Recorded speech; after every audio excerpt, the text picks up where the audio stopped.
Welcome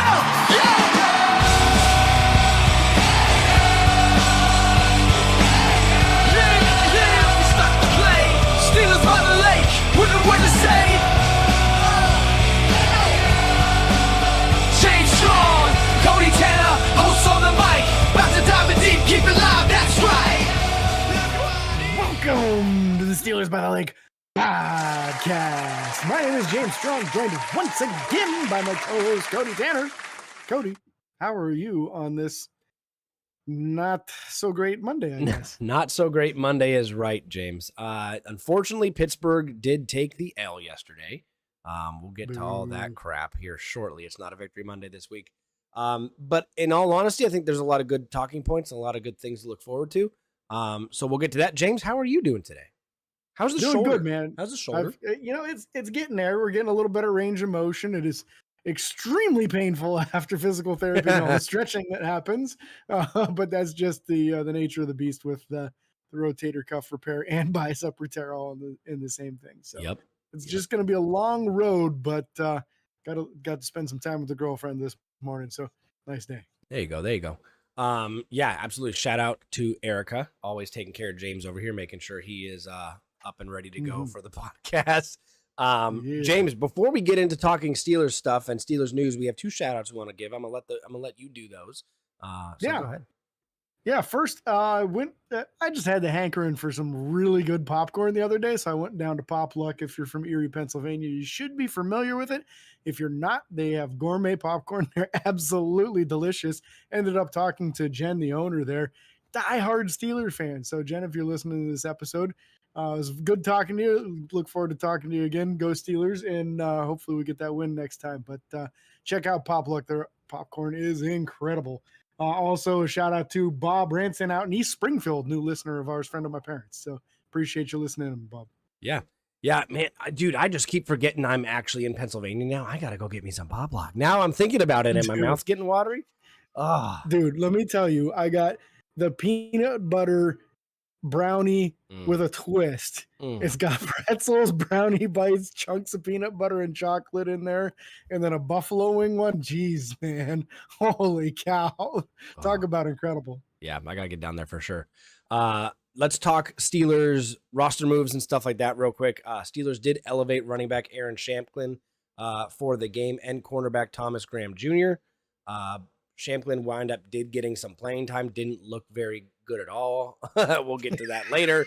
I agree.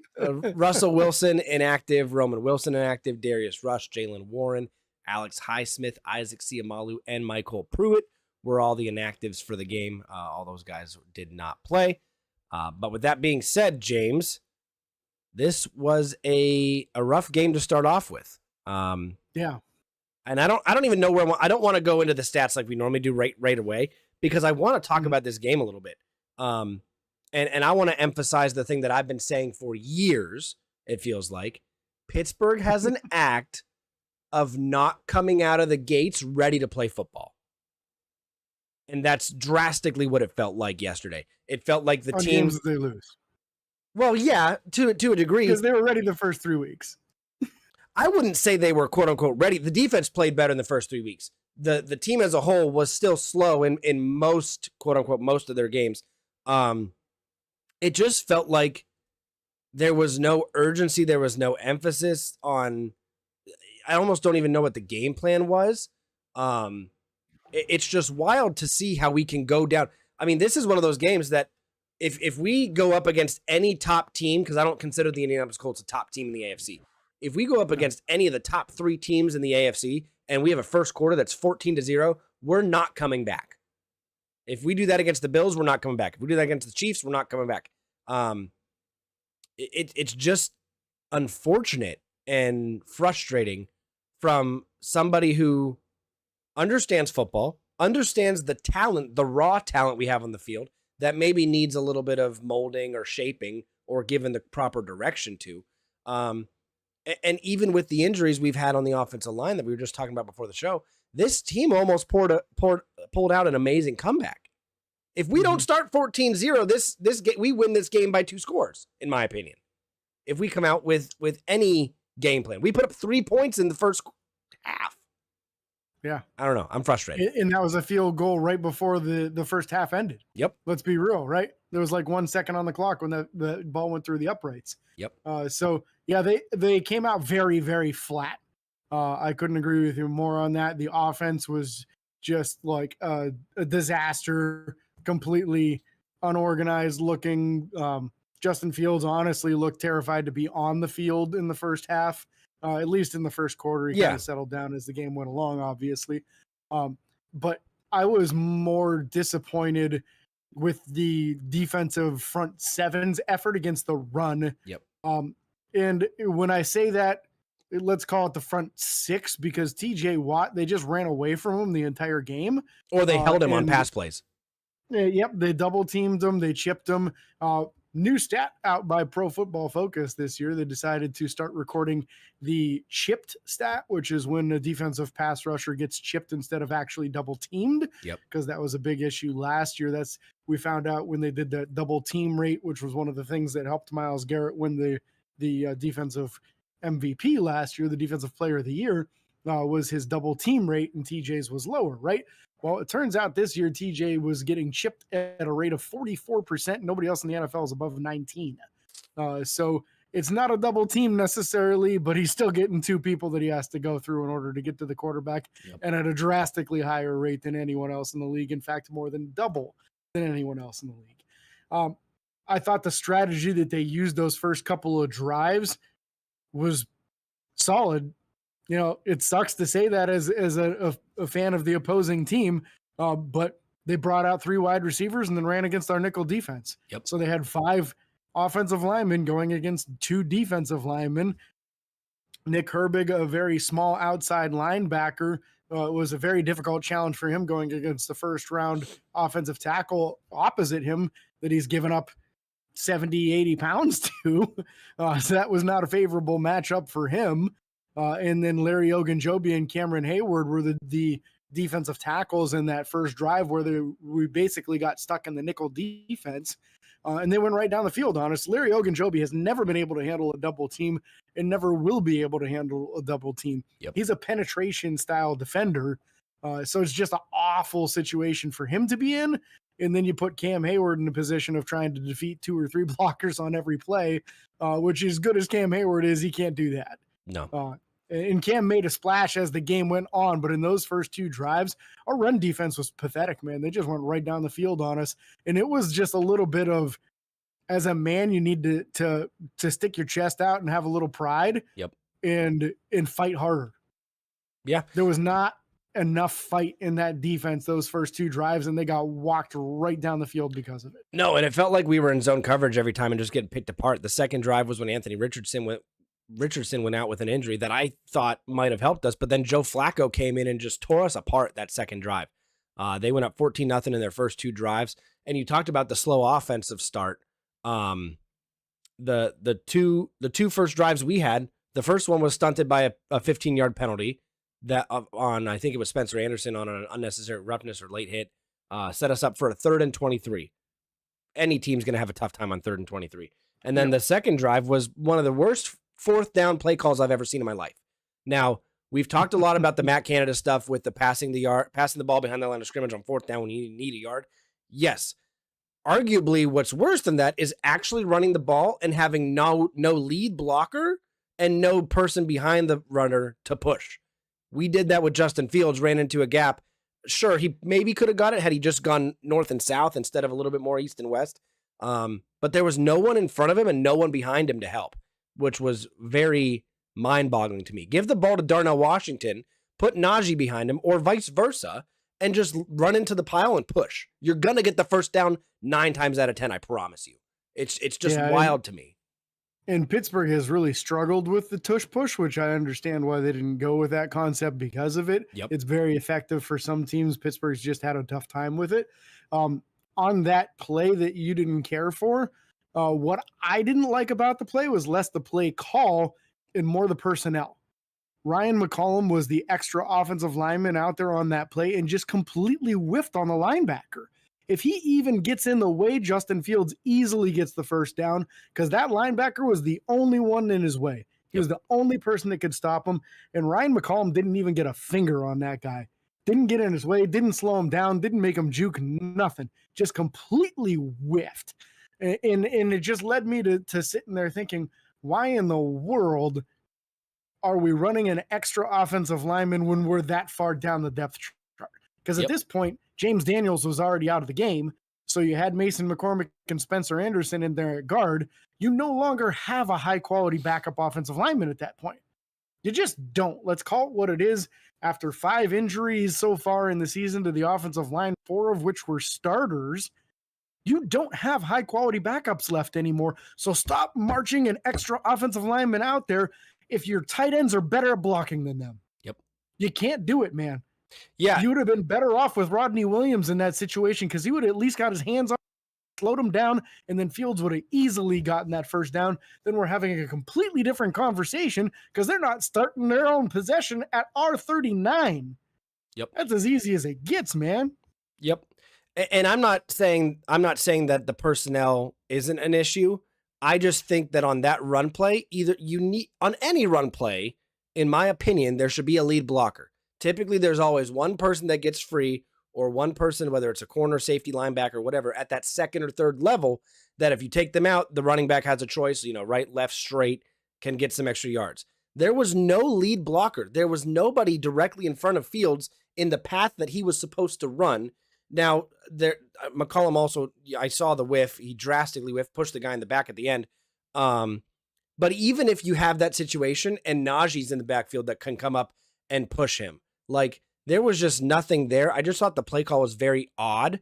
I would have preferred them to go 4 wide and then do a run up the middle. Yeah, like it just felt very wrong, very bad. The first 4 drives of Pittsburgh's game were just horrid. The third drive was a third down pass that was batted down at the line. It was 3 and out. It was, it's just unfortunate that the pass was batted down. I don't think it was going to be completed anyways. Pat Freiermuth was very covered on that. And then that 4th drive was the Pickens fumble because he's just running around holding the ball out here. Like, it's just mental mistakes that could be very easily fixed. We should have left that first half with 20 points. Easy. Yeah. Easy 20 points. And mistakes like that George Pickens fumble, Cody, is enough to make somebody want to drink, man. So not that that's what I'm doing right now. It's an energy drink. Just the energy drink. I got my coffee. Oh, my Lanta. I overslept do today. It in the show. So there it is. There are 2 reasons. Now, this is a Bill Belichick thing that I agree with very much so. There are 2 situations where you should extend the ball as an offensive player. One is on 4th down when you're trying to get the first down. Mm-hmm. The second one is when the time is running out on the clock and you're trying to get a touchdown. Yep. If it is not either one of those situations, you should not be extending the ball. He was about 6 or 7 yards past the first down marker. He had the first down. He was still 5 or 6 yards short of the end zone. There was no reason to be extending that ball to try to get 1 extra yard. And because of doing it, that's why he fumbled. So it's just a situational thing that I feel like it happened because of George's high effort. George has such a huge focus right now in trying to get yards after the catch because that was the big knock against him his first year. He had a big improvement on his second year. He's trying to take it to the next step this 3rd year so that when this season ends, Pittsburgh will look at him and say, you want $30 million a year? No problem. You're getting it. You're number 1. Yep. I get it. So he's trying to take it up to the next level, and effort is a very big part of that. Effort has not been a problem for him, but he's got to be a little bit smarter in that particular situation. In the end, this was a great game from George Pickens. It was. Oh my gosh, it was. Other than the fumble. Other than that fumble, it was a fantastic game for George Pickens. And I don't blame this game on him at all, to clarify. If we get a touchdown on that drive, we win the game. Yeah.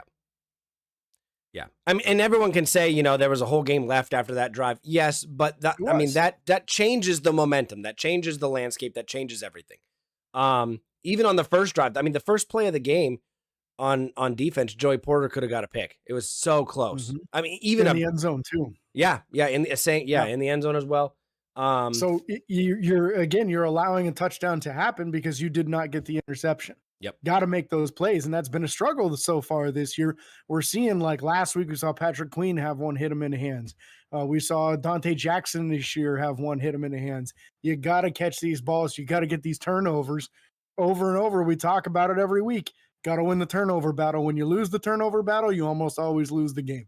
Yep. Well, that's kind of what happened here, right? We lost the turnover battle. We lost the game. When it's that close, 27-24, you can't lose the turnover battle, man. No, and you process even if you have that touchdown. I mean, that changes it to 31-27. You know, it's a different game. It's a victory Monday. It is a victory Monday.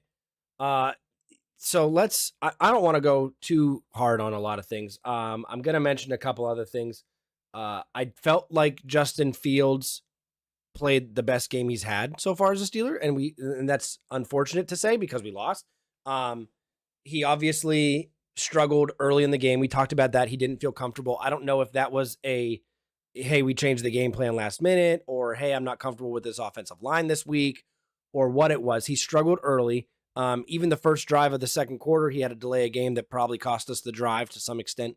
It was tough. And then that second drive in the second quarter or second half, the fumble. He fumbled the ball on third down. We would have had to punt or kick a very, very, very long field goal. But even with that being said, that in my opinion, that's on the refs. That was a fumble, yes, but he did get control of the ball up against his chest again when he was touched before dropping the ball again. It should not have been a turnover it should not have been a turnover. The Minkah Fitzpatrick penalty later in the game shouldn't have been a penalty because he was easily pulling up. The commentators knew it. Everyone knew it. It sucks in games like this where I saw TJ Watt getting tackled as he was trying to get to Joe Flacco one game and no penalty called. It's hard to play against an NFL team, even any NFL team. I don't care if it's the 0-16 Browns, but it's hard to play against an NFL team and the refs. And this is one of those games where I felt like the refs were against us. And it was just unfortunate. I'm not one to blame a game on the ref, but it definitely had an impact on the game as a whole. Some drives were halted because of penalties, and some drives were extended for the Colts because of penalties. So it's just unfortunate. I do think I'm not. And let me clarify. I'm not saying to delay a game. The delay of game was on the refs. That was just we didn't seem to come out with a game plan. Like especially after halftime, how do you come out and have a delay a game? That doesn't make sense to me. I'm very confused by that. I felt like Pittsburgh could have come out and had a better game plan ready or something. I just felt very unorganized. And then later in the game, we got drives together. You know, Fields had a great drive that went 80 yards in 2 minutes and 23 seconds to make it a one-score game, to make it 27-24. The drive before that, he led the team down and had phenomenal tempo, and the team scored 24-17. The team did very well in the second half. I just am tired of waiting for a second half or late in the year to get our stuff together. I feel like this is a constant issue we are having, and I'm hoping that it gets fixed. We got to find some plays that Justin Fields is comfortable with early in the game to get his confidence going, to get him comfortable. Because it even got to the point where in the first quarter, his pocket presence was bad. Oh, it was so bad. Like he was taking sacks. He was literally scrambling out of a clean pocket directly into a sack. At one point, Najee was furious with him because he had his guy blocked and he scrambled right into the guy that Najee was blocking and took a sack. I remember seeing that play. And it was completely unnecessary. And that's why there's 4 sacks in this game, not because the blocking was that atrocious. There were definitely some bad pass blocking moments in this game, but he took some bad sacks where he literally just scrambled into the pressure. And you've got to have a better amount of awareness in this. And it's so weird because like the second half of the game, it wasn't an issue at all. He had great pocket presence. He scrambled to open areas, reset his feet, delivered absolute dimes down the field, whether it be to Van Jefferson or we saw one to Calvin Austin III, several to George Pickens. Like he was resetting his feet and doing everything that he was taught perfectly in the second half. But in the first half, it was like everything went out the window. All coaching just went out the window, and he just was in his normal bad habits. And then he had to come to the sideline and be like reminded, hey, remember that thing we talked about this week, what you're supposed to do with your feet? Yeah, we need you to do that. Yep. And then he started doing it again. It's like, it's frustrating because the talent the kid has is immense, right? Yep. You look at the stat line from this kid from this game, and you would think Pittsburgh won. Yep. Yeah. You 100%. really would. This is his best statistical game as a Pittsburgh Steeler, and it's not close. Nope.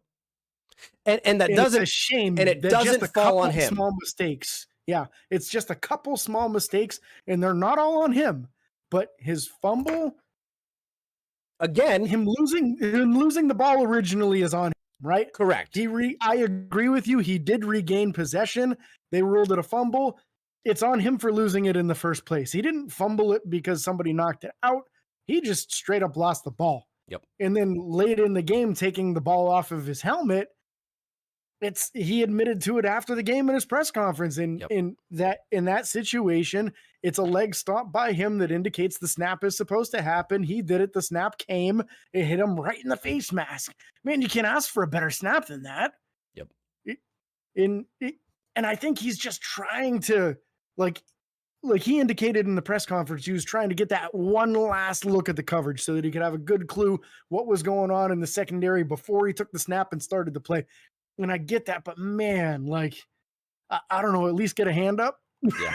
At least get a hand up so you can try to, that was the one thing Ben was really good at, is that if a ball came and he wasn't ready yet, he was good at getting a hand on it and kind of like popping it up and then catching it off of that second one so that it didn't go over his head and still getting the ball off. Outside of when that happens that for Browns Justin, game. it's like a broken, it's like a broken play every time. Well, that one was like 8 miles over his head. He had no chance on that.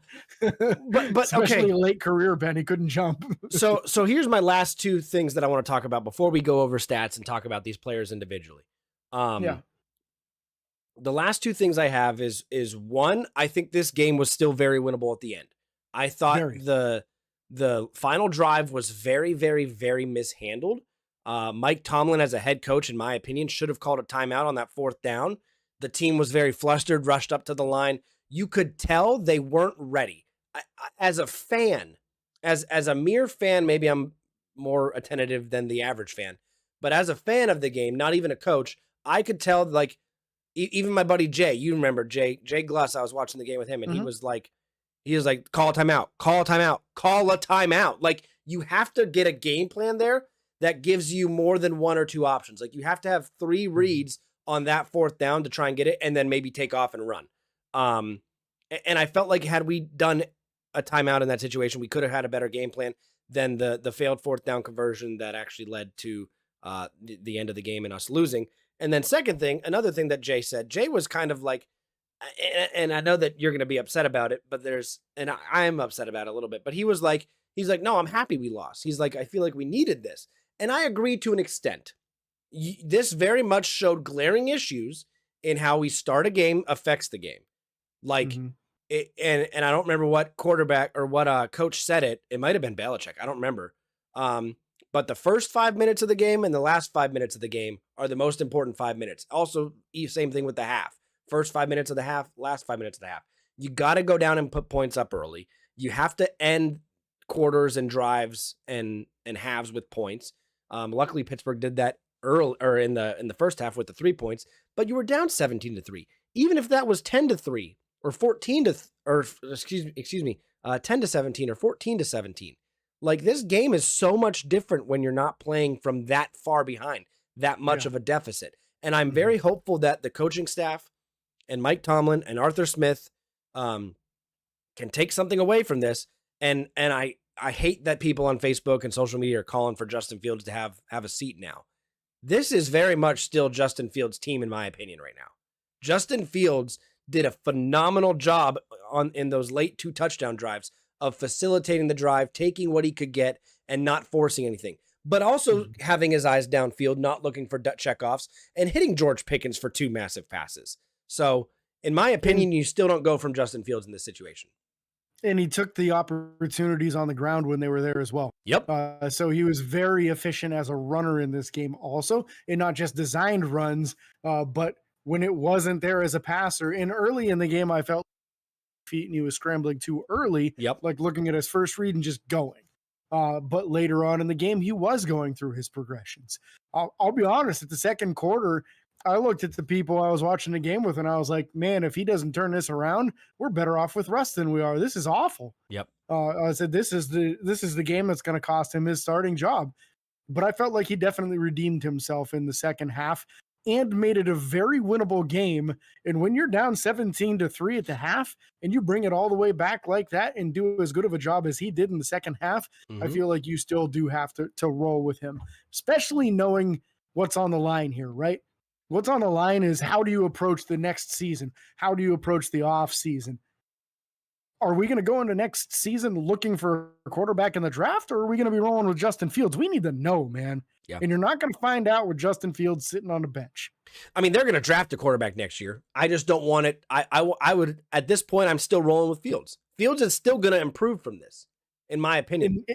And I don't think it's a given thing that they draft a quarterback next year. Maybe like a late round dude as a backup. Yeah. But yeah, like early, if Justin Fields continues playing well enough for Pittsburgh to win, if he keeps on winning 3 out of 4 games, there's no way in hell they draft a quarterback in the first 3 rounds. Nope. They're not taking somebody until the 4th or 5th as a backup. No, they're drafting offensive line again, and they're drafting defensive line because I mean those are the defensive, two. Yeah. Maybe a corner. Maybe. I mean, listen, Beanie Bishop. We'll get to that. We'll get to all the stuff. I keep saying the one thing I want to say. I think what it's going to come down to is that second leg of the season, that second half. If Justin Fields can perform at a high level against those teams, all 6 division games, the Chiefs and the Eagles, quite frankly, even if we lose to the Chiefs, in my opinion, and Justin Fields has a good game and doesn't turn the ball over. Again, even in this game, he didn't throw an interception. He had the one fumble loss that was not his fault. Let me clarify. That wasn't a fumble loss. The fumble was his fault. I agree with you 100%. But again, he had possession, shouldn't have been a fumble. Anyways, moving on. I think how he does in the second half of the season will kind of depend on what Pittsburgh's doing long-term or this offseason. So let's go ahead and dive into this, James. We got a lot to talk about. And we could talk this literally all day long. Justin Fields' stat line, 22 of 34, 312 yards, 1 touchdown, took 4 sacks for a loss of 30 yards, but still one of his best games, his best game in a Steelers uniform for sure. Yeah, absolutely. 2 rushing touchdowns. 2 rushing touchdowns, and that's huge, right? So we're really looking at a 3 touchdown performance from him. He accounted for all 3 touchdowns, whether with his feet or with his arm. Yep. So great performance from Justin overall. Kind of how we've been talking about it the few weeks. One of our big concerns and one of the things that he corrected last week was there was always a couple of possible turnover worthy plays that were, hey, if this turns into a turnover, it might cost us a game. That's kind of where things came to on this one. The ball hitting him off the face mask, and then the ball that ended up being ruled a fumble. We disagree with it. Regardless, he fumbled it previous to the actual ruling part. So those are things that he still has to clean up. So that twice a game possible fumble scenario has happened 3 out of the 4 games so far. Yep. And then in the third game, which was the big win last week, he didn't do that once. So is he moving in the right direction? Sure, it kind of looks like it, but it's got to continue in that direction. We can't have those turnovers or big time negative plays like that because it's just absolutely devastating when it happens. Outside of that, tons of huge things to be really excited about with Fields in this game, in my opinion. Beyond that, the running game, Najee Harris had a very bad game for Najee. Now, to give it perspective, he was getting hit at or behind the line of scrimmage almost every play and was going against a loaded box, which if you're not a big football head like us, that means that there are more defenders than there are blockers. So there was somebody coming unblocked and hitting him every single running play. We just did not have the numbers. And the reason it was such an easy day for Cordarrelle Patterson is because they backed out when he was out there. They did not anticipate the run, or they weren't worried about the run, and he was running into wide open holes because they just weren't worried about it. They should have been. He was the better runner on the day. Yeah. Luckily for them, he got an ankle the second quarter or late first quarter or something, and then missed the entire second half. Yep. So our biggest rushing weapon was not available to us in the second half. And honestly, from what I saw from Aaron Shamklin, I don't want to see him in the next game. No, I mean, he had one rush for 5 yards. Yes. He's awful as a pass Awful. protector, man. Just got absolutely annihilated and really put Justin Fields in some bad situations because he could not pick up a blitzing linebacker. Yeah. Yeah. Justin You're Fields better obviously off with Najee out there. Najee can handle that stuff. Yeah. Like, I get that they But don't want Najee him needs a out there break. Yeah, I get that, but you're almost better off putting this dude out there on first or second down and letting Najee take third down. Put Connor Hayward back there. Like, Yeah. I mean, Yeah. you have him. You're better off with Connor too. Yeah. I, at this point, I think you got to use what you got, and you got to be smart about it. You don't need to put a running back in the running back position just because he's a running back. Like, Connor Hayward is available. Connor Hayward is there. Put Darnell Washington back there. Or Rodney Williams. Rodney Williams would do a better job. He's a good pounds. Like, and that's where I'm with the personnel issues in this game. Is I feel like Arthur Smith put some people on that field in a real bad situation where it was not likely that. When you're talking about basically a practice squad center as your extra offensive lineman and a practice squad running back getting significant playing time, man, you got to do better. You got to have some of your better players on the field, not these guys that are back of the roster, practice squad type guys. And that's the offensive coordinator making the decisions to put those players on the field. That's not a head coaching decision. That's the offensive coordinator. So he's just got to put better quality players on the field in those situations. And if you don't have a high quality sixth offensive lineman, don't call plays for a sixth offensive lineman to be on the field. Just don't do it. No, I agree. I think that we need to see a different running back on the team and elevated for next week, or utilize the guys you have on the team. I mean, there was a time we saw Darnell Washington motion back and was a fullback. Just put him back there next to Justin. Let him block. Listen, if you do a chip and block or a chip and a play to the flats, we saw what Darnell Washington can do. We're gonna get there. We saw it. Let's transition over real quick to the receiving room. George Pickens again with his best game of the year, 11 targets, 7 receptions, 113 yards. Had a phenomenal game, in my opinion. He just missed a touch, or he just didn't have a touchdown. That's all he was missing, and this game would have been a 10 out of 10. Pat Freiermuth, 5 catches for 57 yards and the 1 touchdown. Najee Harris, 3 for 54. That's another stat line that is underutilized. Everyone says, 13 carries for 19 yards. He had a bad game. Well, he caught the ball 3 times for 54 yards. One of them was late in the game before the Justin Fields scramble and touchdown. And he went and ran hard after that. When Najee has somewhere to go, he runs hard. But when he's getting hit at the line of scrimmage or behind, like, I'm sorry, you can't do anything about that. He's got to build up momentum. He's not a quick burst dude. No. He has to build up momentum, and other teams know that. They know that if they hit him early, they can. Yeah, it's the same way that people play Derrick Henry. And so I'm still very much team Najee. I understand that financially they may not pay him at the end of the year. I still hope he comes back. I still hope he remains on the Pittsburgh Steelers. We'll see what happens. Darnell Washington, 2 catches for 31 yards. He pulled a Vance McDonald out of his hat and stiff-armed a guy into the ground. It was absolutely phenomenal. And then hurdled another man. Just a phenomenal play on his part. Darnell's a better athlete than he gets credit for. Let's be real. Oh my gosh. I've been saying that since he got drafted. And Arthur Smith is starting to see that and starting to utilize him more, and good for Pittsburgh. Very good. There was one time where they didn't throw him the ball in the end zone. I was just mad. He's 6'7" going up against like a 6 foot even cornerback. Yeah. You get that ball high enough. As heck. Dear Lord. Van Jefferson, 2 catches for 21 yards. Cordarrelle Patterson, 2 for 19. And then Calvin Austin, the 1 for 17, which came on a really big 3rd down conversion. Calvin Austin had himself a game. We'll get to the punt return stuff earlier or later as well.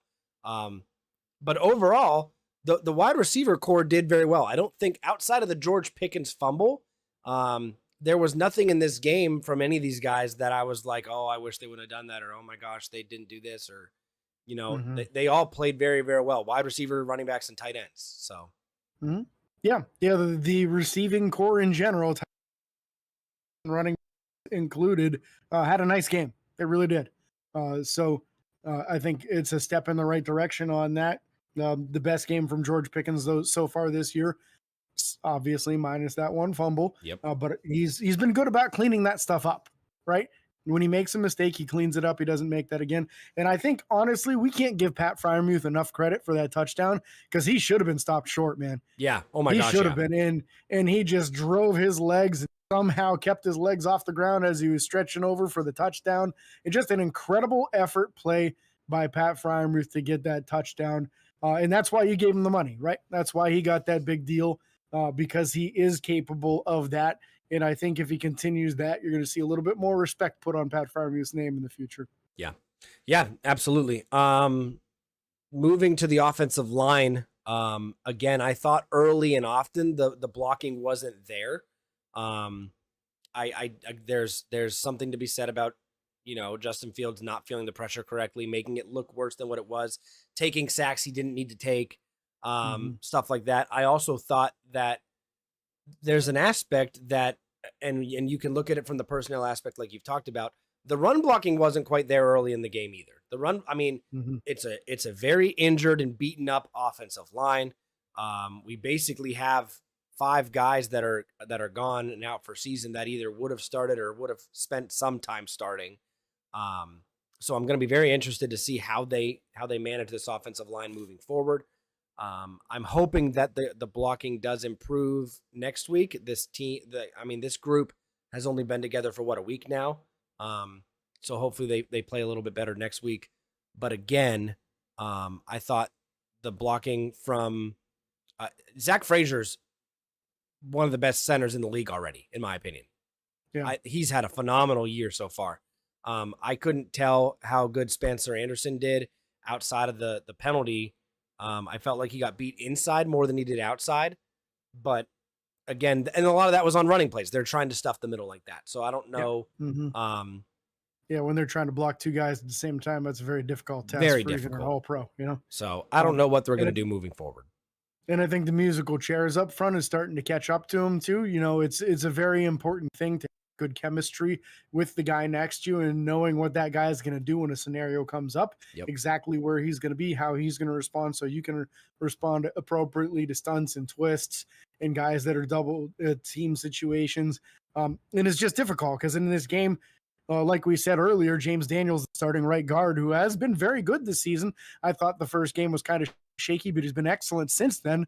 Goes down with an Achilles tear early in the game, first or second quarter, I forget which.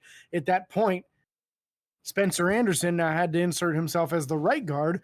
Mason McCormick's already making his first professional start at left guard. So now you got a guy at right guard that hasn't played that all season long, a guy at left guard who's making his very first start as a 4th-round rookie, the center who's only on his 4th game as a rookie, and a right tackle who's been flip-flopping as to whether he's right or left and not sure where he's going to play.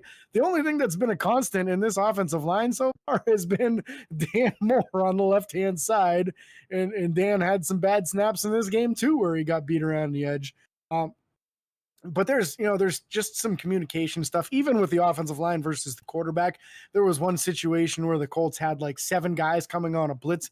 Pittsburgh did not have any running backs to block. It was 5 wide receivers or 5 receivers up on the line anyway. So it's just their 5 offensive linemen. Broderick Jones pointed to the defender outside of him to his right, indicating to Justin Fields, this guy is yours. We don't have anybody to block him. We're going to be taking care of everybody to the left. This guy's coming for you.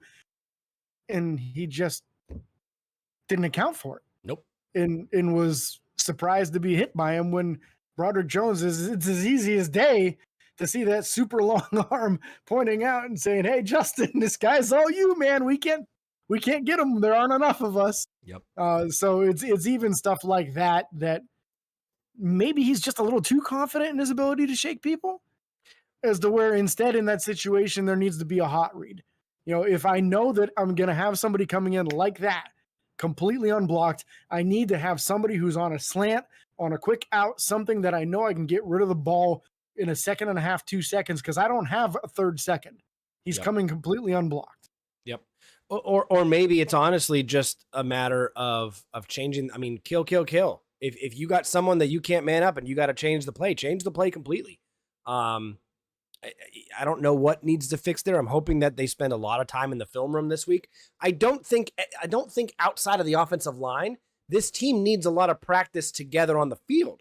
Justin Fields and these receivers are having a field day when they get in, no pun intended, when they get in rhythm and get moving, but the offensive line just needs to kind of get the act together and get on sync with each other. I'm very curious, James. You just made me think about this, talking about the chemistry.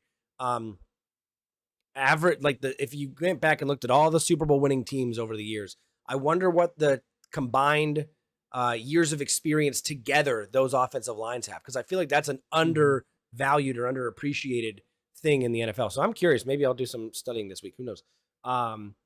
But again, I think a lot of time in the film room, realizing what they did wrong, what reads we didn't make, what we saw, what we didn't see, how to visualize it in game, and then just go out and do some walkthroughs. Just visualize things. Just have the defense call a play, go out and see if Justin Fields and the offensive line can figure out what they're doing, and then have Justin Fields audible in those situations. Let him have some walkthrough time in those kinds of things. I think that could benefit him very well. James, you want to go over to the defensive side of the ball? Yeah, let's switch over to the defense. There are a few good points in this defense from this game. And honestly, it starts in the safety room. Deshaun Elliott and Minkah Fitzpatrick both had real nice games. The one thing you don't want to see is your safeties leading the team in tackles, and they did again, which just means way too many plays are getting past the front seven and into the secondary. Hats off to these guys for being excellent tacklers. I'm with you on the personal foul that they called on Minkah Fitzpatrick. Never should have been. And honestly, the biggest indication that should not have been is the color commentator in this game was Adam Archuleta. If you've ever listened to any games that Adam Archuleta has called that's a Steelers game, he does not like the Steelers, and he makes it very clear. In fact, there were some calls that were blatantly bad early in the game that he did not want to admit were bad, but he wouldn't admit that it was a good call either. He just kind of stayed neutral, and he was very cautious with his words. On that hit by Minkah Fitzpatrick, he got very animated that it was a horrible call. Yep. And maybe it's partially because he played the safety position too, but it was very obvious that Minkah pulled up. In fact, he pulled his arms back, and it was just like a collision, and he bounced off of the guy, and he's way bigger than that receiver. That was a small, like 180-pound receiver. If he wanted to hit him, he would have hit him. He would have destroyed him if he was really trying to hit him. He tried to pull up. There was not enough time to pull up. And for them to throw that flag, and I think it was like a third down too. It was second and 10, but it would have been third and 10. Yeah, like you just can't throw that flag. It's an awful flag to throw, and that's costly. That's not on Minkah. Minkah did everything correctly in that play. Yep. So we just needed to see more help from the other guys. You know, we had Dante Jackson missing tackles out there. We had Joey Porter Jr. dropping interceptions. Oh my gosh! Like it's just. The corners did not help the safeties enough in this game. Nope. Their play was just not good enough. We still haven't seen a splash play from Beanie Bishop other than getting after the quarterback. Yep. Like, as a coverage guy, I'm not impressed with Beanie Bishop at this point. I feel like, now, and I wish games into a season, but I really wish that I could see the 22 tape to see what the teams actually look like, because oftentimes I assume that we played in zone coverage or we were playing in man, and it's hard to tell when you're watching it on TV unless they show a replay and you kind of get to see how the defense moves with the offense. But I felt like a lot of the times we got beat, we were playing in these soft zone coverages. And a lot of third down conversions came from everyone dropping back in their zone and then them just sitting in the middle of it. I felt like every single third down conversion was like that. And Minkah they were manipulating the defense too and getting wide receivers on linebacker those zones. And as athletic as Peyton Wilson is, you can't ask him to cover a wide receiver and expect it to turn out well. No, you can't at all. And so I'm just curious to see if there's a different stance on and maybe that was a game change that they did because Joe Flacco came in. Maybe they had a different game plan for Anthony Richardson. I don't know. Again, there's a chance that hurt Pittsburgh. There's a chance that we, had a game plan for Anthony Richardson. And then when he went out, Joe Flacco came in and torched us. So who knows what the game plan was or what changed after that injury happened. But I really felt like they took advantage of the zone. And like you said, those corners were getting ripped apart left and right. And Joey Porter should have had a pick. Dante Jackson should have made that tackle. Those are game-changing plays. Those changed the outcome of the game. So, and they even called Joey Porter for another pass interference in this game on a situation where from the angles that I saw on the TV tape, he never even made contact with the receiver. Nope. So No, the guy that's- ran in. If anything, the that's a guy tough ran into one. him. Yeah. Yeah, he never even reached an arm out. So I was like, what in the world are we calling on this one? But we need to start seeing some INTs from these corners, man. We gotta start getting some turnovers. The secondary is not getting the turnovers that we need at this stage in the game. And that's just a difficult reality to look at. Now, as far as getting after the quarterback, that started happening a little bit more specifically again in the second half than in the first half. But Cam Hayward was all over the quarterback in this game, right? You got credit for 1 sack total, but it was 2 half sacks. Almost had another one where it would have been a full sack, but Joe Flacco was able to stay upright just long enough to get rid of the ball. Yep. I thought as far as a pass rusher, this was Cam's best game so far on the season, and it's encouraging to see him get better as the season goes along. And this was the best offensive lineman that he's gone against all season as well. Quentin Nelson is an all-pro, and he is a first-team all-pro every single year. And as a pass rusher, he couldn't slow down Cam Hayward. Nope. So that is a great sign for things to come on Cam. And a lot of this, like, it's frustrating seeing a lack of production from both Nick Herbig and TJ Watt in this game, but some of that was them getting up the arc. As we've been talking about, the more you get that pressure from these guys coming up the arc, it forces the quarterback to step forward, and he steps forward into the chest of whoever's getting the best pass rush in the middle, and it was Cam Hayward's over and over, right? Larry Ogunjobi got a half a sack also because of that, but Cam Hayward was over and over collapsing the pocket and capitalizing and hitting the quarterback. So we just got to get a second guy to do it, man. Yep. Keanu Benton isn't really making that happen yet much. In Larry Ogunjobi, this was the first splash that he had in 4 games, and it's just a half sack. So we got to get a second guy doing that in the middle, and then it's going to start getting to the point where you see 7 or 8 sacks in a game. Yep. I'm hoping that the defensive front can get moving, get going. Cam Hayward, again, like you said, had a monster day. Larry Ogunjobi got to the quarterback. Looking at the outside linebackers, TJ Watt, unfortunately, like you said earlier in the show, they ran away from him the whole time. TJ Watt couldn't get a freaking stat line going if he wanted to because he was never given a chance. And then on the times that he had a chance, he was getting held and not being called. And I'm not trying to rip into the refs, but I'm tired of seeing games that are so easily influenced by the ref's actions. The missed, the horrible play call on the unnecessary roughness on Minka, the missed fact that Justin Fields had control of the ball when he was hit again and then dropped the ball after the initial fumble. And then even on top of that, TJ Watt was getting tackled to the ground on at least 1 or 2 plays that I saw where it easily could have been called a holding call. And those were big plays that they threw the ball downfield and got some yards out of. So TJ Watt, unfortunately, no numbers. Peyton Wilson had 6 tackles on the game. Not Larry Ogunjobi. Nick Herbig had 2 tackles on the game. He was kind of shut down for the most part. Just unfortunate to see how this all played out. James, you want to look at that middle linebacker room? Landon Roberts had 3 tackles. Peyton Wilson had 6. I don't know what more you want. Patrick Queen had 7 with 1 tackle for loss. It just felt quiet on the defense. Yeah, there's not enough penetration coming from the middle linebacker. You saw a lot more tackles filling up the stat sheet. Yep. But it's kind of like what used to be my gripe with Larry Foote. Larry Foote got a lot of tackles, but he was getting tackles as people were driving past him and he was dragging them to the ground. He wasn't driving people backwards. That's kind of what we saw in this game is the middle linebackers are getting some tackles, but they're not like penetrating and hitting the running back behind the line. They're reacting and tackling someone as a lineman's driving them into the ground. We need to see more stack and shed. That was one of the things I was concerned about Peyton Wilson coming into the league is he has short arms, especially for a guy that's 6'4". His arms were not even 32 inches long, which is a red flag for a middle linebacker as far as being able to stack and shed an offensive lineman. That's just difficult when they have longer arms than you to get them off of you once they're on you. Yep. Patrick Queen, kind of a smaller middle linebacker as well. Landon Roberts has just not been a significant impact on any game so far.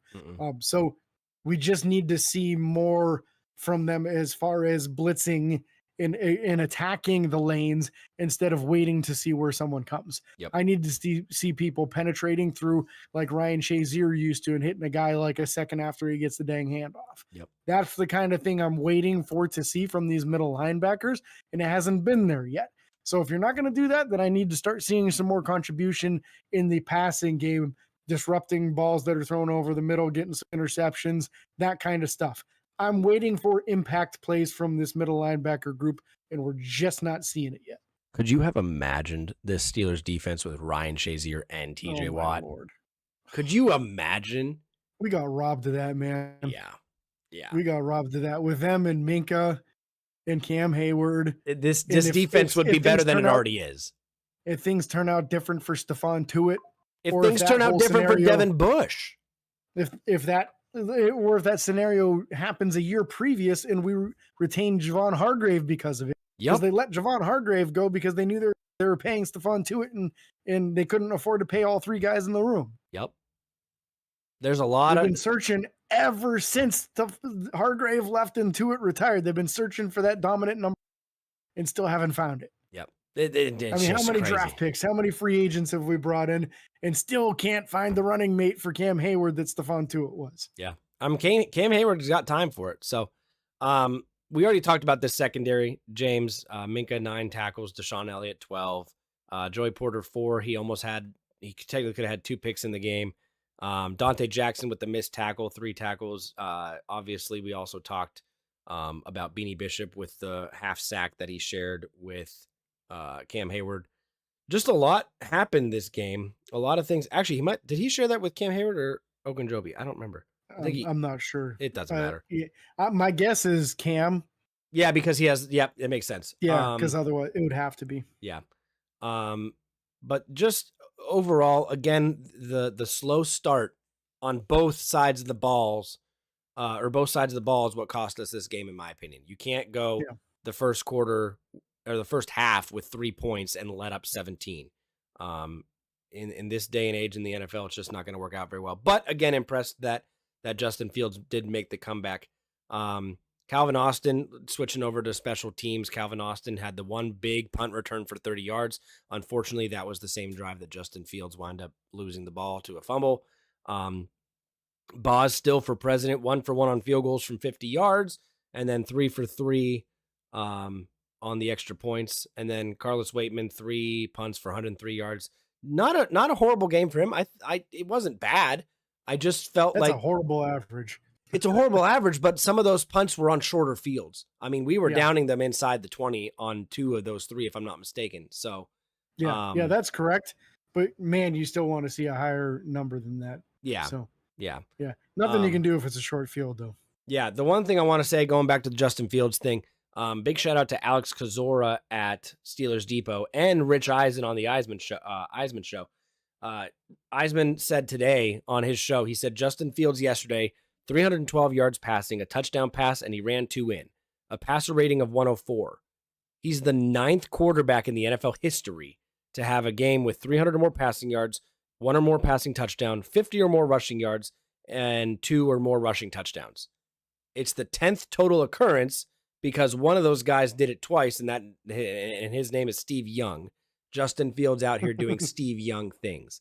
Rich Eisman is on the side of the QB controversy is over, and I'm with him.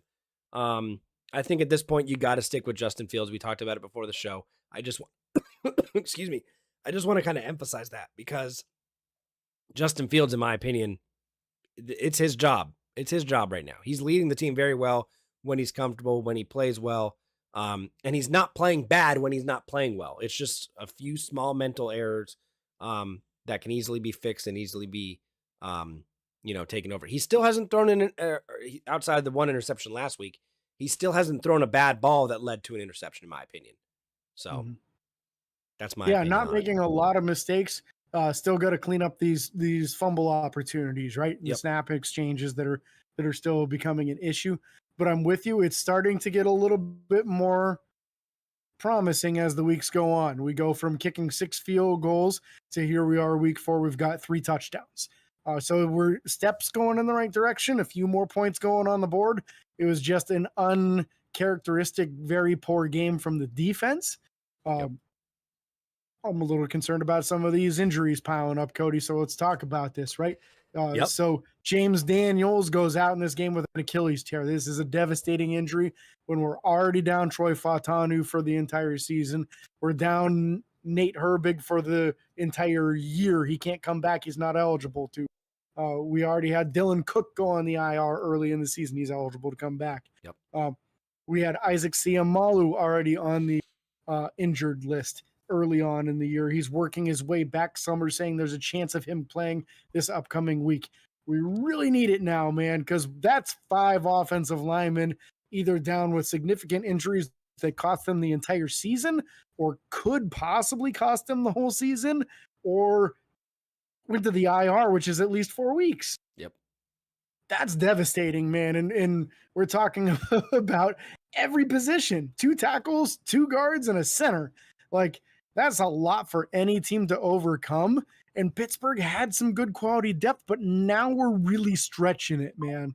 You're getting to the very last bit of guys that are high quality backups that can still step in and be okay. So we got to start seeing some of these guys get healthy. I like hearing the news about Sayamalu possibly coming back. Yep. Dylan Cook will be eligible to come off of healthy or not. I have no idea. I haven't heard anything on that yet, but we really need it at this point, man, because we need some more bodies out there that are capable of making that one-on-one block with a middle linebacker on 4th and 1, because Ryan McCollum ain't it, man. Yep. You want to talk about the Cordarrelle Patterson injury to the ankle? I'm about that too, with Jalen Warren already out. Yeah, I mean, Jalen Warren's obviously out. We don't know for sure how long he's going to be out. That's a big, I mean, that was a 2-headed to potentially going to be 3-headed backfield this year that was going to be very potent. And Jalen Warren brings in a different kind of running style from Najee, and it typically complements it very well. Well, Jalen's out now. Cordarrelle Patterson is out. And then we saw Champlin come in, and you can't have a running back there that is not able to pass block. It is just a sign of either, hey, come blitz us, because you're either going to get a good shot at the quarterback or you're going to stop the run in the backfield. We need to figure out another running back option. I'm hoping Ward could be a potential. We got to see him run very hard in the preseason. I'm excited to see them hopefully use somebody else next week for that second running back position and third running back position. Because if Cordarrelle Patterson isn't back, I mean, you're only going to have him and technically Connor Hayward, which you haven't lined up at the running back position anyways, available. So we'll see what happens there. And at this point, James, I'm also curious. Pittsburgh's been talked about being in the trade market for another wide receiver. At this point, should we be looking at offensive line? Should we be looking at running back? You know what I mean? Yeah. I'd almost be more worried about running back than offensive. Sayamalu coming back in the hopefulness of possibly getting Dylan Cook back soon as well. That's the drastically needed reinforcements that this offensive line has, because there are no longer any high quality backups. I don't consider Ryan McCollum one. I don't consider this offensive tackle that they just signed this last week one. You're out of high quality backups. It's just not a thing that's remaining on the team. So we got to get Sayamalu back. We got to get Dylan Cook back.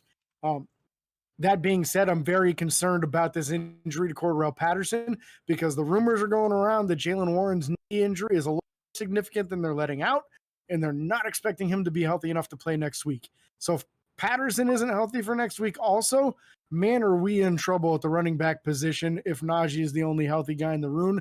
And Champlin just did not look like he is ready for the NFL. Nope. It just didn't look like an NFL-worthy guy back there. So got to figure something out. I would look to see what's going on the waiver wire this week. Does anybody have to make some roster moves, or they have to start adjusting for injuries on their own team, where maybe they have a back of the roster running back where they were not able to hang on to him? Because Pittsburgh might need to make a move this week to improve that room with the injuries to both Warren and Patterson. Very concerning for me. Yeah. Last I checked, Boston Scott is still unsigned. So who knows? Maybe that's the move. Maybe that's a signing that needs to be done this week. With that being said, that's going to wrap up the show today. A lot of things going on in the Steelers world, and it's going to be another big test next week as we take on the Dallas Cowboys on Sunday night, if I'm not mistaken. Right, Sunday night or Monday night, one of the two. Yeah. I want to say it's either a 4 o'clock or a 7 o'clock or something. I know it's a night game because I was going to go to it. I just don't remember if it was Sunday or Monday. Yeah. But with that being said, we can't thank you guys enough for being here. Hopefully you guys can comment, let us know what you thought of the game, where you thought the weaknesses were, where are the growth points and stuff like that. We're going to be talking about that a lot next week. Again, pre-game show or preview show will be Friday or Saturday. Be on the lookout for that.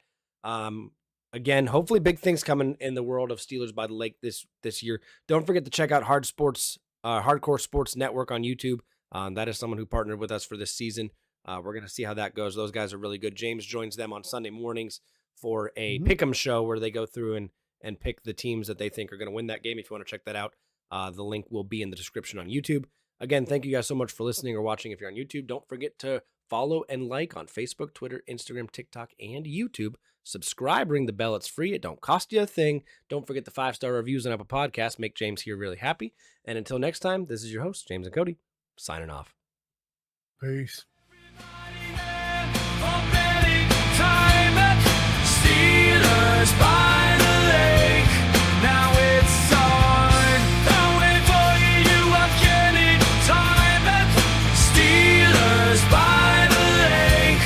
Now it's time.